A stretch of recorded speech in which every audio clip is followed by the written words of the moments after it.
Hello, my name is Daryna Nedzelska and I'm working in the field of World Heritage Protection for 12 years.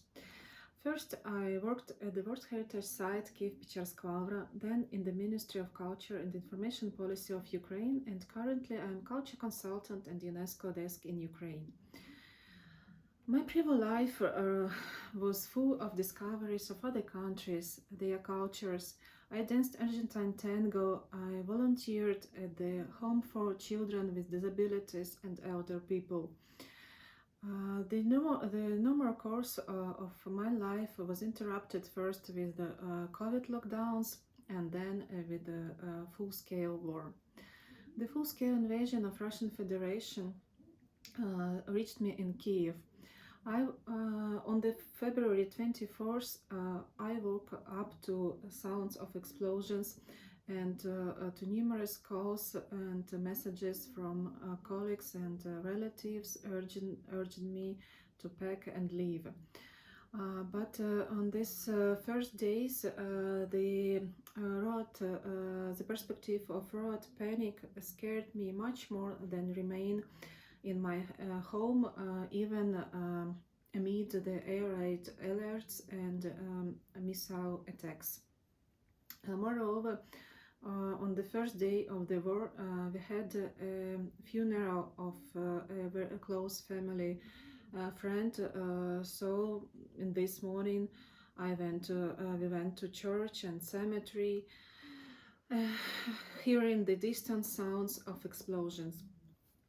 On the first day of the war, the whole day, our colleagues living nearby Kyiv and administration of the preserve, they dismantled and packed the exhibits displayed and numerous exhibitions to protect them. Really, our museums and cultural institutions were not ready to this necessity of urgently pack their collections and be ready for eventual evacuation. That is why the humanitarian aid from international partners, which started coming the first week of the war, it was really precious. The first weeks of the war, I felt like frozen, and remote work and calls with international partners, ministry and UNESCO, which started from the very beginning and first weeks of the war. The regular queues in pharmacy and grocery stores, the how are you rolling roll calls in the evening and in morning with colleagues and friends. All these helped me to maintain my sanity and kept me alive. Our district became as a small village.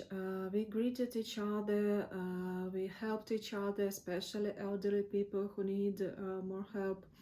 And really, these first days and our mutual assistance and help and kindness, the love of Kyivans to their city, all this will remain very reassuring memories of those frightened days. I remember my first travels to work and all these young girls and boys at checkpoints.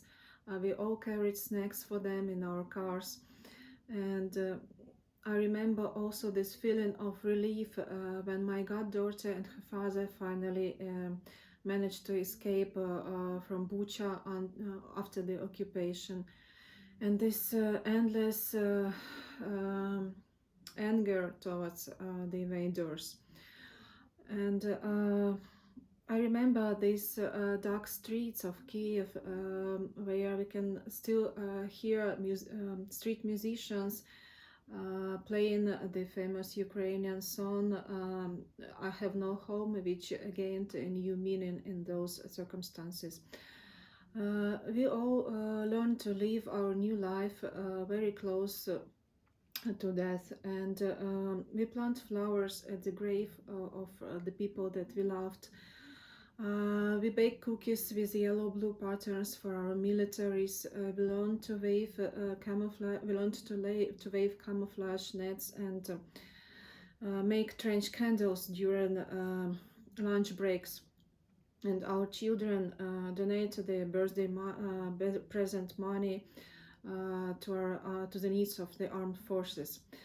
But most importantly, I do hope for the future for my country. I do hope for the recovery of Ukraine, which for me begins today, starting with the understanding of my roots, starting with self-awareness, realizing how much I love my country, which is still a very beautiful place for my life. My hope extends beyond survival, envisioning a future where Ukraine can rebuild in peace with respect and care for all its wounded and traumatized children, for its damaged and destroyed heritage, and for its mines, steppes, and forests. I hope that, and I'm convinced that history and story must come first. That the inclusive, sustainable, comfortable, and friendly urban spaces should be designed and created instead of those monsters, high-rise buildings that appeared before the war and still happen now, unfortunately. I'm convinced that the memory, wrinkles, and scars of cities, towns, and villages should not be erased and should tell their stories, filled with new senses.